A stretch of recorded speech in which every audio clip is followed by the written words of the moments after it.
Hi and hello, I'm Cass and welcome to my channel.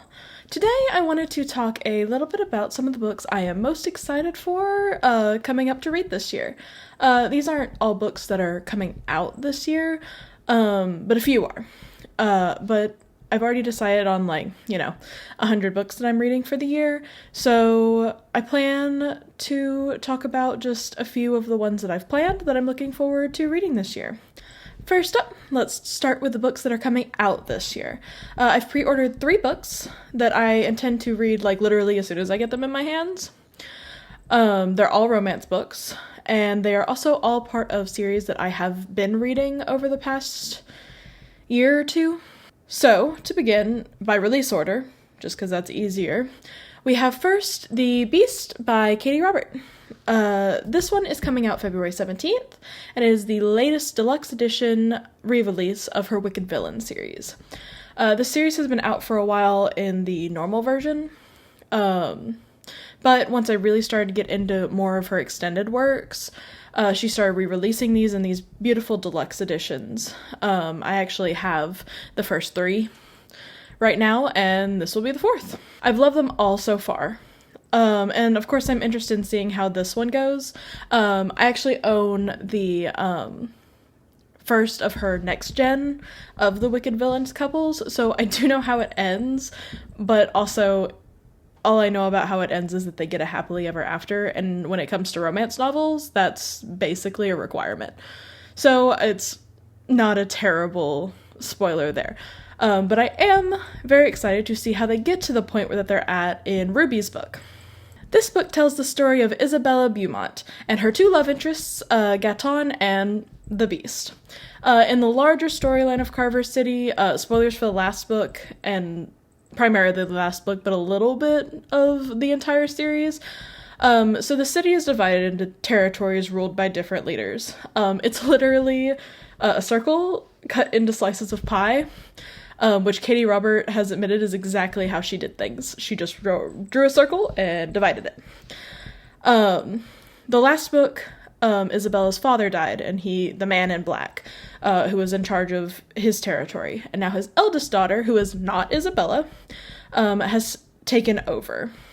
So this is the big conflict of this book, because with her taking over, it brings up all these questions about power dynamics and all of this stuff.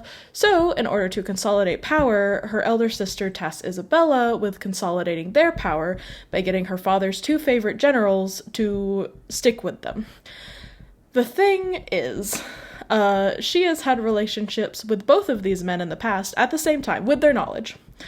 And the whole big issue they had that broke all of them up was that she couldn't choose between them. So, of course, their condition for everything is that she enter into a relationship with them again, and this time by the end of, I don't know if they have a specific timeline, or if it's just, at the end of some point you have to pick one of us. So, our story begins. The last book in the series actually made me really like Gaton because he features surprisingly often in it. He's a friend of Tink and Hook. So honestly, I liked him more than I thought I would based on his source material, and I'm really excited to get to know him more by getting his point of view and seeing him in this book. Next up in our release order is King of Gluttony, which is the 6th book in Ava Huang's King of Sin series. This one's coming out April 26th. This series are all generally billionaire romances, different tropes depending on the couple and the book, but they're, like a lot of romance series, they're interconnected standalones. They don't have the overarching plot of the 2 Katie Robert series that I'm talking about today. Like most romance series, you usually see, characters pop up in earlier books that then become, the stars of later books. If you know about romance books, you know what I'm talking about. This one, in particular, is about Sebastian Laurent and Maya Sin. They've popped up really briefly in the past books. Maya has only showed up in the 5th book. She's a friend of... Oh, it's been a while since I've read these. Iona, I think her name is. It's the only time she's popped up. Sebastian has kind of sort of been mentioned and popped up in other books. Neither one of them have gotten a lot of screen time. The first 4 books especially, like, you at least knew of the female lead of all of them because they're a group of friends. You got a little bit of the female lead of the 5th book, but yeah, Maya and Sebastian have not popped up a lot, so I'm actually pretty interested in how they'll end up being in their own book. This one is a good, like, rivals to lovers story, and I've liked all of the previous books, so I'm not, like, super concerned. It may not be my favorite, we'll see, but I'm reasonably sure that I will at least be entertained, if nothing else. For my final coming out this year book, it is, as I mentioned, another Katie Robert book. This one is the 10th and final book in her Dark Olympus series. This one is featuring Hermes and 2 more. I won't spoil it if you're trying to keep the pairing under wraps. Katie Robert has, for a really long time, kept those 2 names redacted. She only revealed the 2nd one, I think, a few months ago, and now the 3rd one has been revealed through, you know, all of the books going up on pre-order. But just in case you've avoided those spoilers for now, I won't spoil it for you. So, this one comes out on June 23rd. So it's the last of my pre-orders for now. I've got another book I'm kind of keeping my eye on. The series as a whole, they're both interconnected romances, and there's also an overarching storyline. Definitely more so than, honestly, either of the 2 series that I've just talked about. It's all very interconnected. So it takes place in Olympus, which is a city that is ruled by the 13. They each hold a different position, and they're each given the names of different gods. They aren't born with these names or anything, it's just inherited positions that they receive. For example, Demeter is in charge of agriculture, Hades, Zeus, and Poseidon are all titles that are actually passed down through families, unlike, you know, the other ones. Aphrodite, of course, is in charge of matchmaking, stuff like that. So this all goes through their story as they deal with both internal conflicts and eventually outside conflicts that come to, you know, mess them up. It also technically exists in the same universe as Wicked Villains. There's occasional crossovers. The big ones come, of course, in the 2nd Wicked Villains book, and also the 9th Dark Olympus book that I just read. So those are always fun to see. They're minor, but they're fun. This series has had its up and downs for me. Some of the books are stronger than others. A couple of them really struggle to balance the romance with the plot itself, and I think a couple of them really could have stood to be a little longer to give that thing room to breathe. But overall, I really do like this series, so I'm reasonably confident that the series will end well. Tie up all the loose ends, everyone gets their happily ever afters, you know, the usual romance fare. But I am curious how we get there. Okay, and now we're going to move on to my most anticipated books that have already come out. There's a handful I'm really excited to start reading this year on my list. To be fair, I'm excited about everything that I picked up. For the most part, there's a couple that I'm like, I don't know. But overall, I'm pretty much excited about everything. So these are just, I guess, the ones I'm most excited about, you could say. So here they are in no particular order. I've mentioned this a couple times, but in the fall, I plan on reading Babel by R.F. Kuang. As of this recording, I am actively reading Ket Biasis. It doesn't have the pretty cover on it right now because I don't want to damage it, but I am currently reading this right now. So I'm looking very much forward to finally cracking into this. So, Babel is a dark academia novel set in an alternate version of reality of the 1830s. It is at Oxford. It's about a man named Robin Swift. He is a Chinese orphan who has been brought to England to study at the Institute of Translation, a place that, like, drives the super interesting magic system that they use in this book. It centers around translation and uses, like, silver and, like, the differences in language versus the actual meaning versus the translated meaning. It sounds really cool. This is a book about language, about colonialism, imperialism. I've heard a lot about this book. All the reviews I've heard have been excellent. A lot of people have said that, like, this is superior to her latest released, Cat Biases, so I guess I'll find out. But yeah, I'm really excited. Last year, I learned more about dark academia in books, as like a book genre, which before that I didn't really know was a thing. I was familiar with like the dark academia aesthetic, because it's not quite my style. I lean a little more gothic, but I think it's beautiful, and it's super fun for me as a writer to put characters in that aesthetic. And I've really liked a lot of the dark academia books that I've read. So I plan on reading The Secret History right before I read this. And I think it'll be fun to compare and contrast them and see how they kind of, well, I guess how this one kind of feeds off of that one, you know? But yeah, very excited. So next up, we have An Education in Malice by S.T. Gibson. Speaking of dark academia books, you'll find that there are a lot of these for me. So I picked this book this year initially because I decided I wanted to read A Dowry in Blood, which is a Dracula retelling by the same author that came out before this. When I was looking at it on Goodreads, I saw that it was like a part of a series, so I clicked on it, and that's how I found this. And it seemed really interesting, so I added it to the list. So the reason that this book is on this list and Dowry in Blood is not is because later on I realized that this is actually a retelling of Carmilla. I don't know how I missed that on the initial look at it, but it was probably because the first time I looked at this, I had no clue what Carmilla even was. But later on, around, I think it was like October, I don't think it was quite it was Halloween. Around Halloween this year, I read Carmilla because I saw some stuff talking about it, that it was actually the first vampire novella. Technically it predated Dracula, and that it was gay in the way that old stuff, you know, as far as it can be gay. So I picked it up, I really liked it, and then looking at this again I realized it was a retelling, and that's when I got really, really excited about this.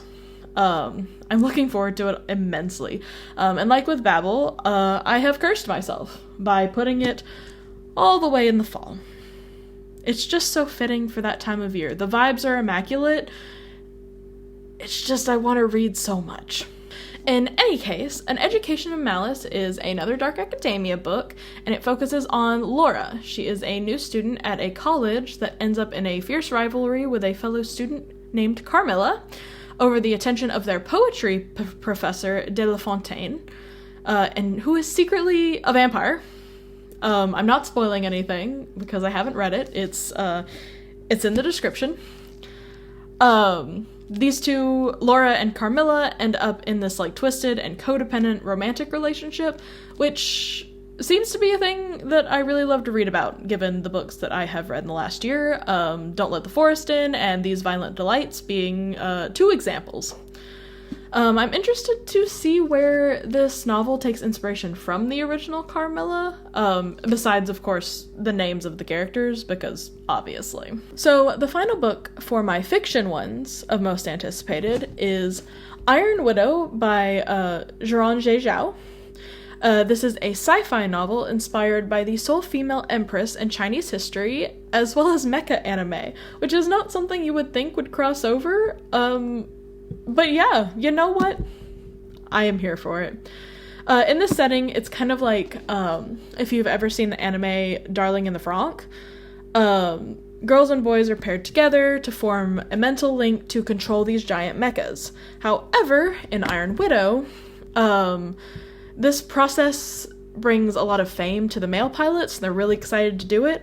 The female side is basically deemed the male pilot's concubines, and they usually will die in the process of piloting from the stress, which, the mental load. I don't know if that's actually what she was going for with this, but it's the first thing my brain, jumps to. The novel follows Zatan. She is a female pilot who has offered herself up to be the partner of a famous male pilot, because this male pilot killed her sister. and she plans to get close to him so she can kill him. Which, you know what, go off, girl. However, she ends up killing him through the psychic link that all co-pilots have, which is super rare and a symbol of her, like, unshakable will. Because of this, she's called an Iron Widow. Roll credits.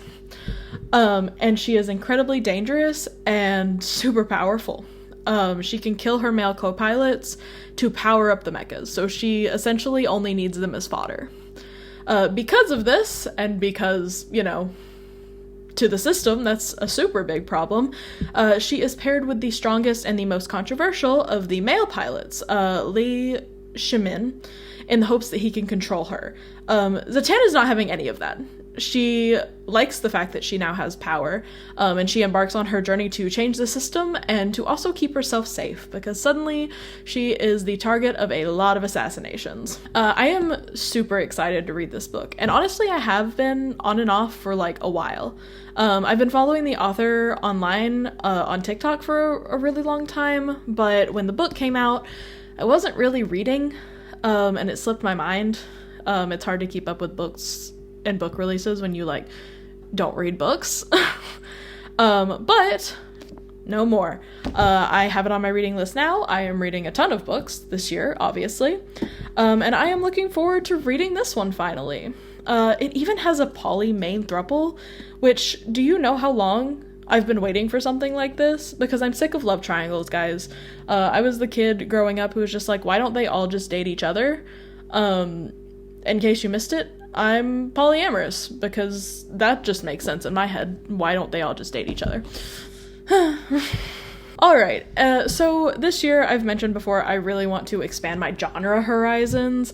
I really want to read more of things that I wouldn't typically have picked up. So, I have made sure to give myself at least one nonfiction book a season to read, so 4 total for the year, as of right now. You never know, I might pick up another one. I don't typically read a ton of those. I've read an essay collection this last year, and that was the only nonfiction book I read. But the ones that I've picked for this coming year, I'm really excited about. So I thought I would highlight the 2 that I am the most excited about in this video. That's what it's for. So for starters, we have Word Slut by Amanda Montell. Montell is a linguist, and she demonstrates this in the book, which is about discussing and deconstructing the misogynistic way that the English language is twisted and used against women.